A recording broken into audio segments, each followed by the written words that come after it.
Heartland Payment Systems. At the time of the breach, Heartland was processing 100 million payment card transactions per month for 175,000 merchants, mostly small to mid-sized retailers. The breach was discovered in January 2009 when Visa and MasterCard notified Heartland of suspicious transactions from accounts it had processed. The attackers exploited a known vulnerability to perform a SQL injection attack. Security analysts had warned retailers about the vulnerability for several years, and it made SQL injection the most common form of attack against websites at the time. Because of the breach, the payment card industry deemed Heartland out of compliance with its data security standard and didn't allow it to process payments of major credit card providers until May 2009. The company also paid an estimated $145 million in compensation for fraudulent payments. The Heartland breach was a rare example where authorities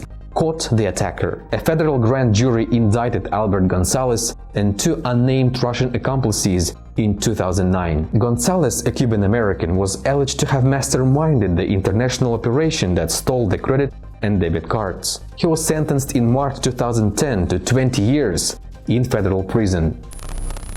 LinkedIn. As a major social network for business professionals, LinkedIn has become an attractive proposition for attackers looking to conduct social engineering attacks. However, it has also fallen victim to leaking user data in the past. In 2012, the company announced that 6.5 million unassociated passwords were stolen by attackers and posted onto a Russian hacker forum. However, it wasn't until 2016 that the full extent of the incident was revealed. The same hacker selling MySpace data was found to be offering the email addresses and passwords of around 165 million LinkedIn users for just 5 bitcoins.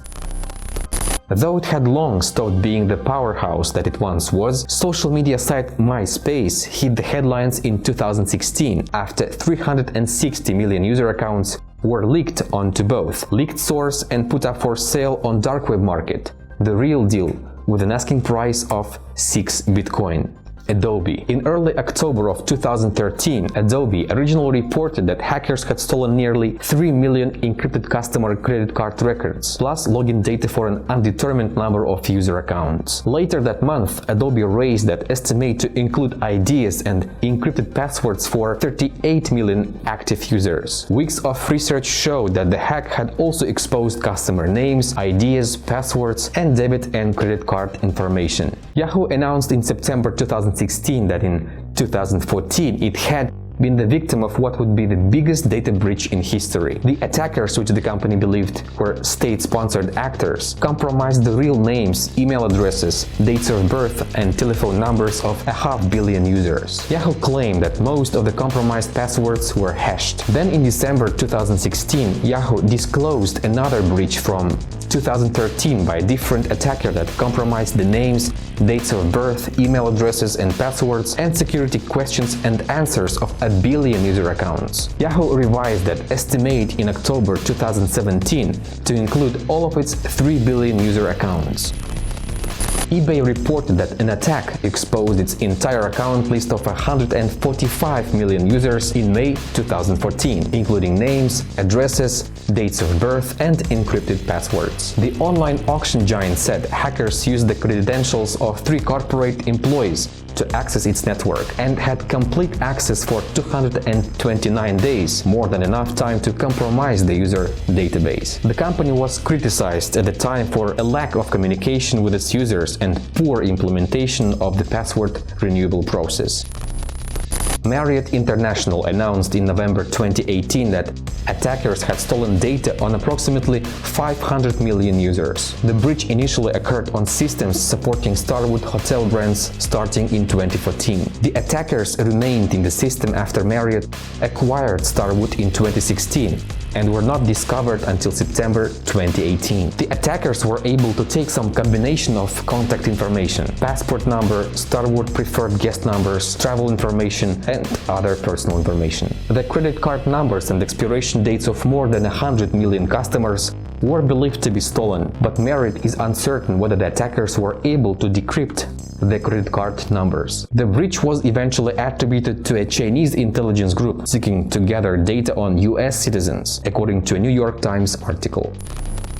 Adult Friend Finder. This breach was particularly sensitive for account holders because of the services the site offered. The Friend Finder network, which included casual hookup and adult content websites like Adult Friend Finder, Penthouse, Cams, iCams, and Strip Show, was breached in mid-October 2016. The stolen data spanned 20 years on 6 databases and included names, email addresses, and passwords. NetEase. NetEase is a provider of mailbox services through the likes of 163.com and 126.com. It was reported that email addresses and plain text passwords of some 235 million accounts from NetEase customers were being sold by a dark web marketplace vendor known as Double Flag. The same vendor was also selling information taken from other Chinese giants. NetEase has reportedly denied any breach.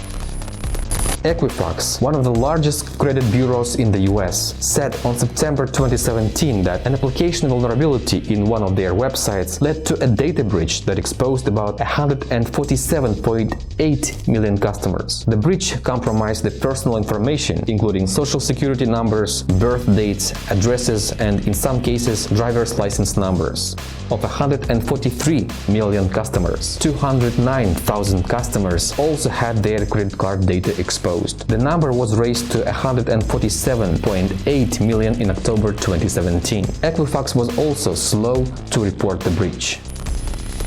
Dubsmash. In December 2018, New York-based video messaging service Dubsmash had 162 million email addresses, usernames, passwords, and other personal information such as dates of birth stolen, all of which was then put up for sale on the Dream Market, dark web market, in the following December. Dubsmash acknowledged the breach and sale of information had occurred and provided advice around password changing, but failed to say how the attackers got in or confirm how many users were affected. MyFitnessPal, as well as Dubsmash, Under Armour-owned fitness app MyFitnessPal, was among the massive information dump of 16 compromised sites that saw some 617 million customers' accounts leaked and offered for sale on Dream Market. In February 2018, the usernames, email addresses, IP addresses, SHA-1 and bcrypt hashed passwords of around 150 million customers were stolen and then put up for sale a year later at the same time as Dubsmash. MyFitnessPal acknowledged the breach and required customers to change their passwords, but didn't share how many accounts were affected or how the attackers gained the access to the data.